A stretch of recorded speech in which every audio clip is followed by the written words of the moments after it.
台湾地区两项选举结束后的两岸关系及台海局势成为媒体关注的焦点。国台办举行2024年首场记者会，和平统一、融合发展、反台独等成为会上的高频词。国台办发言人陈斌华强调，台湾地区两项选举的结果撼动不了台湾是中国一部分的地位和事实，阻挡不了祖国必然统一的历史大势。我们愿意为和平统一创造广阔空间，愿意以最大诚意、尽最大努力，争取和平统一的前景。日前，2024台湾地区两项选举结果揭晓。针对这一结果对两岸关系走向将产生什么样的影响，国台办发言人陈斌华强调，这次台湾地区两项选举结果显示，民进党并不能代表岛内主流民意，选举结果撼动不了台湾是中国一部分的地位和事实，改变不了两岸关系的基本格局和发展方向，阻挡不了祖国必然统一的历史大势。我们将毫不动摇坚持体现一个中国原则的9·2共识，顺应两岸同胞要和平、要发展、要交流、要合作的共同愿望，坚定不移反对台独，维护和平，扩大交流，促进合作，深化融合，推进统一。值得注意的是，据台媒报道，民进党派系新潮流的办公室17号发出声明称，赖清德退出新潮流。新潮流是目前民进党内最具实力的派系，具有强烈的台独理念。分析指，此次台湾地区选举中，新潮流系成为在野力量抨击的主要对象，被指要为当前民进党当局的腐败滥权负责，这是赖清德选择划清界限的主要动因，而且有意淡化其台独色彩。而针对赖清德在选后称，两岸对话交流能降低风险，必须用交流取代围堵，用对话取代对抗，才能和平共荣。只有和平对等、民主对话才符合两岸人民的利益。陈炳华强调，在一个中国原则基础上，台湾任何政党、团体同我们的交往都不存在障碍。以对话取代对抗，以合作取代争斗，以双赢取代联合，两岸关系才能行稳致远。民进党顽固坚持台独分裂立场，是其与我们交往的根本障碍。台独与台海和平水火不容，只会给台湾带来深重祸害。我们反对台独分裂图谋的行动坚决有力，粉碎台独行径，维护国家主权的能力坚不可摧，解决台湾问题、完成国家统一的意志坚定不移。陈炳华表示，网上出现的武统声音，恰恰反映了岛内各界对民进党可能加剧台海形势紧张动荡的担忧。下架民进党反对台独，要和平不要战争，要发展不要衰退，要交流不要分离，是岛内主流民意。我们将继续坚持和平统一、一国两制方针，坚持寄希望于台湾人民的方针，坚持团结广大台湾同胞，共同推动两岸关系和平发展，推进祖国和平统一进程。只有实现祖国统一，才能从根本上清除台独分裂的隐患，彻底粉碎外部势力以台制华的图谋，捍卫国家主权、安全、发展利益，才能结束两岸长期政治对立的特殊状态，实现台海永久和平，把两岸同胞的智慧和力量更好地凝聚起来，维护好、建设好我们共同的家园，创造全体中华儿女和中华民族更加幸福美好的未来。台湾是中国的一部分，中国政府有权也有责任采取一切必要手段，维护国家统一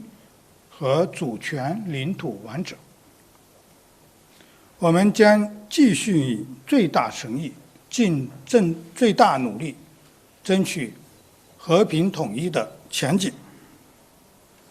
但绝不为台独分裂行径留下任何余地。但令人遗憾的是，拜登政府仍在台湾地区选举后派出前高官组成的代表团窜台。对此，陈炳华表示，一个中国原则是国际关系基本准则和国际社会普遍共识，也是中美关系政治基础。我们坚决反对任何外部势力以任何借口干涉中国内政，我们坚决反对美国与中国台湾地区开展任何形式的官方往来，这一立场是一贯的、明确的。我们敦促美方恪守一个中国原则和中美3个联合公报规定，将不支持台独的承诺落到实处，停止向台独分裂势力发出任何错误信号。而对于太平洋岛国瑙鲁宣布与台湾当局断绝所谓外交关系，愿与中国复交，陈明华表示，这是民进党上台以来第10个与台湾断绝所谓外交关系的国家。世界上只有一个中国，台湾是中国神圣领土不可分割的一部分，这是历史和法理的事实，也是国际社会普遍的共识。事实一再证明，坚持一个中国原则是人心所向，大势所趋。当天的外交部例行记者会上，发言人毛宁也强调，瑙鲁政府承认一个中国原则，同台当局断交，愿同中国复交，是瑙鲁政府内阁的集体决定，是瑙鲁作为主权国家独立自主做出的正确选择。我们注意到，瑙鲁议会昨天全票通过决议，支持、核可并确认瑙鲁政府同中国复交的决定，将致力于发展瑙中外交关系，开展2个主权国家之间的友好合作。这再次充分说明，一个中国原则是人心所向，大势所趋。毛宁表示，关于中国和瑙鲁复交的具体安排，我们将适时发布消息。我们也愿意同瑙鲁在一个中国原则的基础上，开启2国关系的新篇章。双方将在平等相待、相互尊重、合作共赢、开放包容的基础上，开展各领域的双边合作。我们不会为合作领域设置任何的限制。在台湾地区2024选举结束后，美国总统拜登第一时间表示不支持台湾独立。另据中国驻美大使馆网站消息，谢峰大使在当地时间16号晚举行的纪念中美建交45周年暨2024年新春招待会上致辞时表示，台湾问题至今仍然是中美关系中最重要、最敏感、最具爆炸性的问题。台海局势不稳，中美关系难安，维护台海和平稳定最符合中美双方利益。中美3个联合公报是最重要护栏，遏制台独这个祸根乱源是最紧迫任务。谢峰强调，无论台湾局势怎样变化，都不可能改变世界上只有一个中国，台湾是中国一部分的基本事实，不可能改变国际社会坚持一个中国原则的普遍共识。1月18号上午，国务院总理李强在结束出席世界经济论坛2024年年会，并对瑞士、爱尔兰进行正式访问后，乘包机回到北京。当地时间17号，李强在都柏林总统府会见爱尔兰总统希金斯。李强表示，今年是2国建交45周年，中爱互利合作大有可为。在同爱尔兰总理瓦拉德卡举行会谈期间，李强宣布，中方将给予爱尔兰单方面免签待遇，望爱方为中国企业提供开放、公正、非歧视的营商环境。李强表示，中爱虽相隔遥远，国情各异，但2国友好历久弥坚，发展理念高度契合。中方愿同爱方一道坚持相互尊重、平等相待，以今年中爱建交45周年为契机，进一步落实好2国元首重要共识，推动中爱互惠战略伙伴关系取得更大发展。中方愿同爱方深化经贸投资、绿色发展、科技创新等领域合作。双方要共同维护自由开放的国际贸易体系，维护全球产业链、供应链稳定畅通，践行真正的多边主义，为变乱交织的世界注入更多稳定性和正能量。希金斯表示，爱中关系保持良好发展势头，双方始终坚持相互理解、相互尊重。爱方愿同中方加强友好交流，深化互利合作，共同应对气候变化、粮食安全、可持续发展等全球性挑战，深化2国人民友谊，推动爱中关系不断深入发展。李强在都柏林国宾馆还同爱尔兰总理瓦拉德卡举行了会谈。李强表示，为便利2国人员往来，中方将给予爱尔兰单方面免签待遇，希望爱方为中国企业提供开放、公正、非歧视的营商环境，希望爱尔兰为推动中欧关系健康稳定发展发挥更大作用。瓦拉德卡表示，爱方赞赏中国经济社会发展取得的巨大成就，一贯恪守一个中国原则，希望中国早日实现和平统一。爱方愿同中方扩大双向投资，加强农史、创新、绿色发展等领域合作，深化教育、文化等人文交流。爱方愿积极考虑为中国公民访爱提供更多便利，欢迎更多中国企业来爱投资兴业。爱方支持进一步深化欧中合作。外界注意到，这是李强作为国务院总理首次访问爱尔兰，爱尔兰方面也对李强此访高度重视。爱尔兰总理利奥·瓦拉德卡评价，这是一次重要访问。在访问爱尔兰前，当地时间16号下午，李强在达沃斯出席世界经济论坛2024年年会期间，还会见了欧盟委员会主席冯德莱恩。李强表示，当今世界变乱交织，中欧关系在主要大国关系中保持稳定，这是双方共同努力的结果。针对外界高度关注的中欧经贸关系议题，李强表示，中方愿进口更多适销对路的欧盟产品，也希望欧盟放宽高技术产品对华出口限制。双方相向而行，推动中欧贸易更平衡发展。李强还强调，希望欧方在经贸问题上做到公正、合规、透明、公平对待中国企业，审慎出台限制性经贸政策和使用贸易救济措施。双方要以举行中欧高级别人文交流对话机制新一次会议为契机，为中欧关系注入新活力。一直以来呢，我们都将对欧工作视为我们的外交工作优先。我们也希望能够借此呢，向欧方展示我们推进高质量发展、高水平对外开放的决心和信心，能够推动欧方呢正确认知中国。同时呢，我们也希望欧方呢能够公平地对待中国企业，与中国共同努力，共同推动中欧关系企稳向好。冯德莱恩则在会见中表示，欧方赞赏中方不断扩大对外开放，重申不希望同中方脱钩，愿同中方加强对话沟通，在应对气候变化、推动世界贸易组织改革等领域深化合作，增进人文交流，推动欧中关系进一步发展。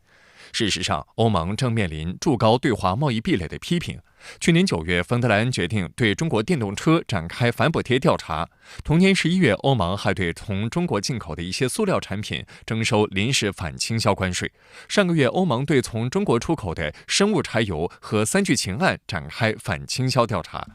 今年1月5号，中国商务部公布将对部分原产自欧盟的进口白兰地实施反倾销调查，此举被认为是中方采取的对等反制行动。美国彭博社引述知情人士的话报道称，李强与冯德莱恩此次会面时也提到了相关调查行动，这凸显出双方对其可能引发更广泛贸易冲突的担忧。深圳卫视注意到，在刚刚举行的世界经济论坛2024年年会开幕式上，李强在特别致辞中也提到了中方对于所谓去风险论调的反对。外界注意到会上有2种声音，一种主张在经贸往来中采取出口管制等方式去风险，维护国家安全；另一种认为只有合作才能重燃解决问题的动力。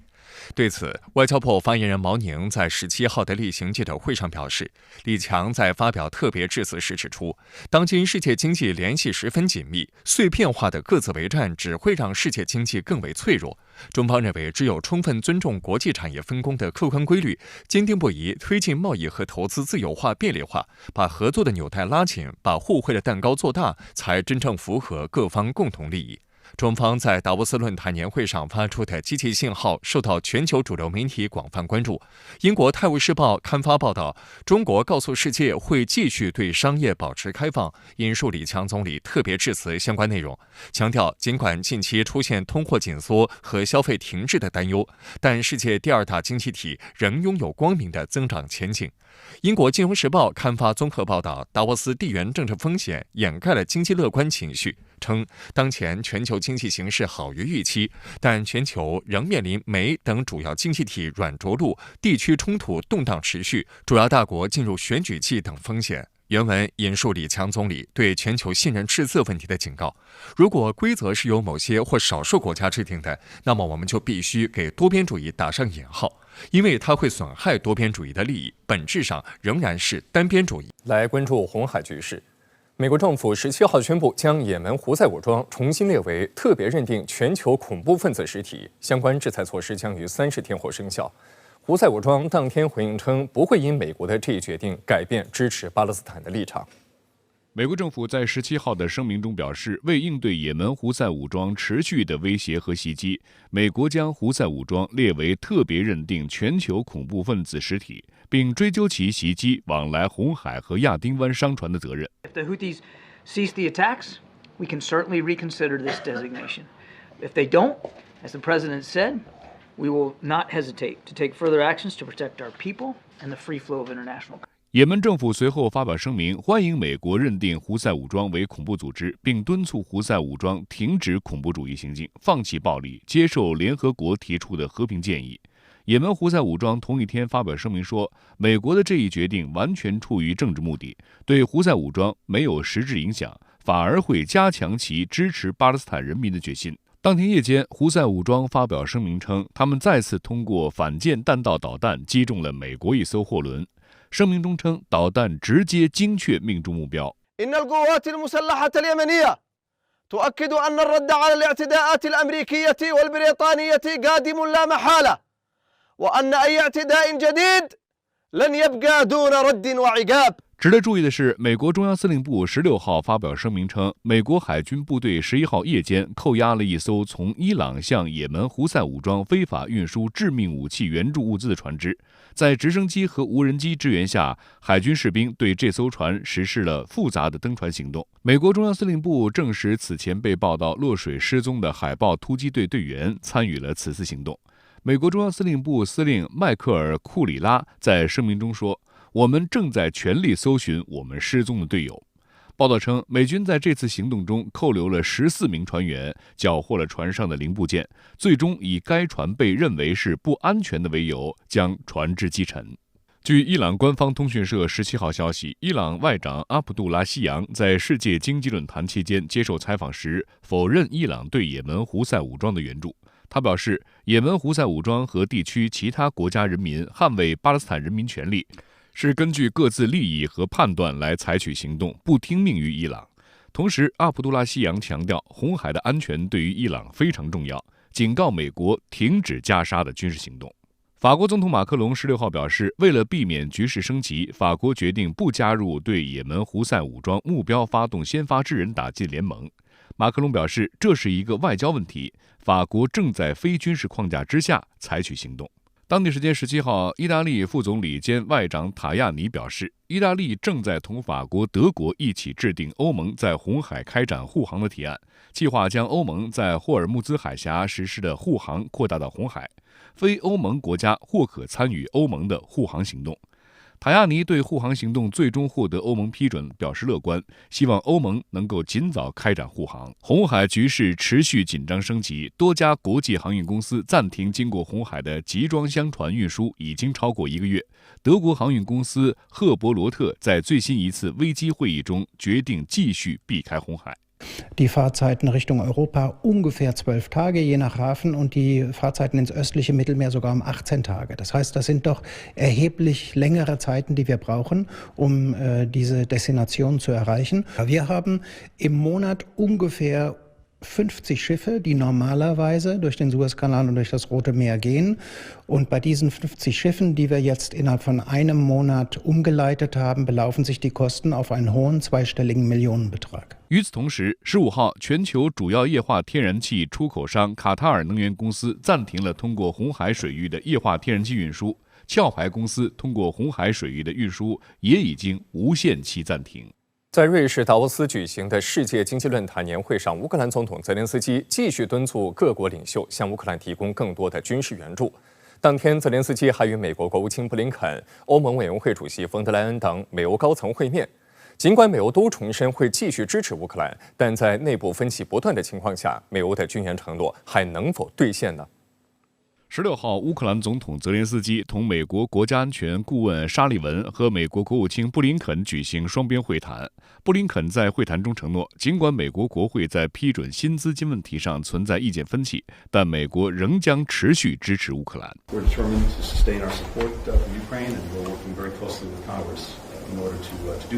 自俄乌冲突爆发以来，美国已经向乌克兰提供了约1000亿美元的援助，而近期拜登政府一直在努力争取国会批准另外一项价值600亿美元的援助计划。然而，共和党人把对乌援助作为与民主党人讨价还价的筹码，双方僵持不下。援助提案已被搁置数月，眼看白宫承诺的新一轮援乌协议一直卡在美国国会，乌克兰外交部长库列巴试图通过美媒向美国国会施压。据美国广播公司报道，库列巴警告，留给美国国会批准向乌克兰提供更多军援的时间不多了，并称不希望乌克兰在美国2024年大选的辩论中成为主要议题。How much of an impact is it having, the lack of a deal in Washington already on the Ukrainian military and the war?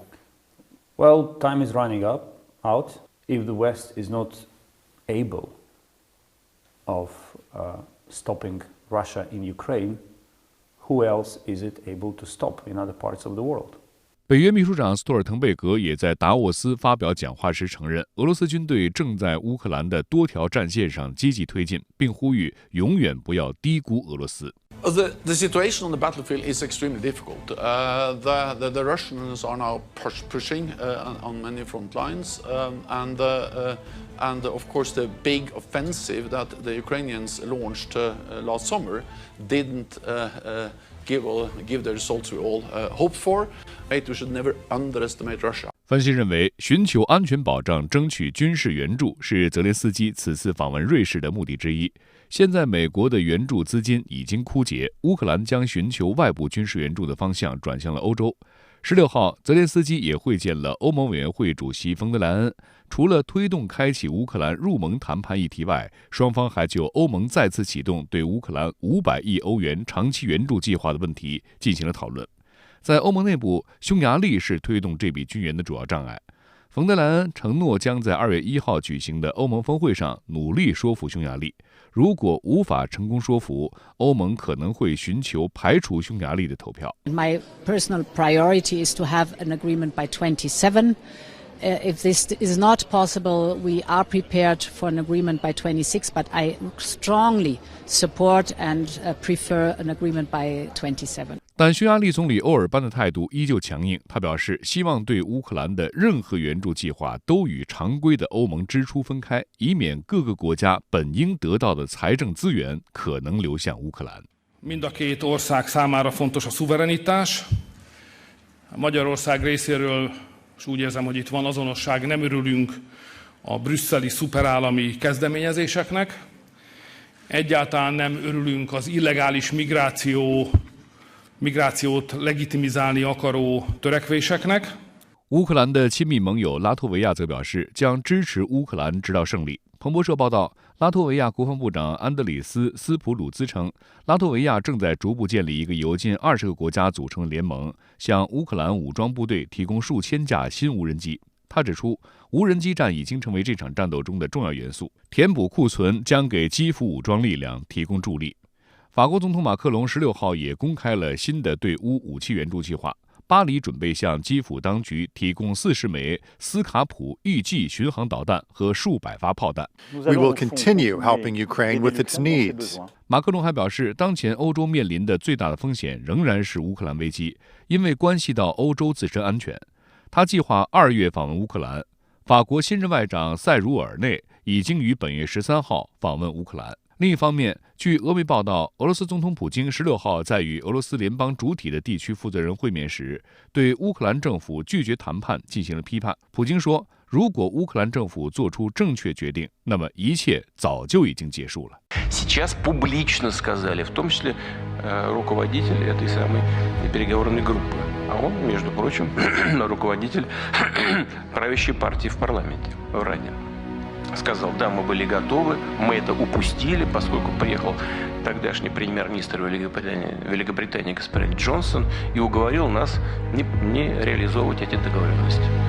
Ну, придурки, нет? И прямо сказать, ну вот если бы, значит, мы пошли бы на это, уже все давно бы было закончено полтора. 日本共同社15号引述多名政府相关人士的消息称，日本和澳大利亚两国政府正探讨加强合作，包括在两国周边出现突发事态之际，自卫队和澳军共享情报等举措。这是日本在军事上的又一突破性举措。日媒报道还特别提及此举针对中国。观察指出，日澳此举是对此前双方达成共同安全宣言的进一步落实，其后果是加剧亚太地区的紧张局势，增加亚太地区军事对抗的不确定性。日本共同社称，日本政府把澳大利亚定位为仅次于美国的准同盟国，希望提高所谓对华威慑力。报道引述相关人士的消息透露，这一举措假定在东海等日本周边出现突发事态的同时，南太平洋和南海等靠近澳大利亚的地区也发生了紧急事态。两国防务部门似乎正在协调各自的突发事态应对方针，磋商情报共享方式。深圳卫视注意到，日本首相岸田文雄和澳大利亚总理阿尔巴尼斯于2022年10月发表新版的安保合作共同宣言。该宣言成为未来10年日澳安保防卫合作的指南，也是继2007年两国首次发表安保联合宣言之后，日澳准同盟关系再度升级。这一宣言确认，两国军队可在对方国家举行军演、互通装备、共享情报、就国防科技及国防产业展开合作等。两国的最新举措被认为是在进一步落实该宣言，其背后也不乏美国的大力撮合和推动。日澳还曾于2022年1月签署让部队顺畅往来的互惠准入协定，消除了双方在对方国内举行联合军演的障碍。去年12月，澳大利亚首次参加日美代号为山鹰的大规模兵棋推演，演习在位于日本北部和中部的美国和日本军事基地举行。这个日澳之间的合作其实不只是一般的军演，那包括实弹射击，还有敏感的武器试射也在澳大利亚本土进行。而且我们还注意到，像航空自卫队的这 F-35A 战机也移驻到澳大利亚北部进行短期部署。值得注意的是，日媒报道还特别提及，考虑到中国的动向，日澳在探讨扩大联合训练以及在澳开展日本长射程导弹发射试验。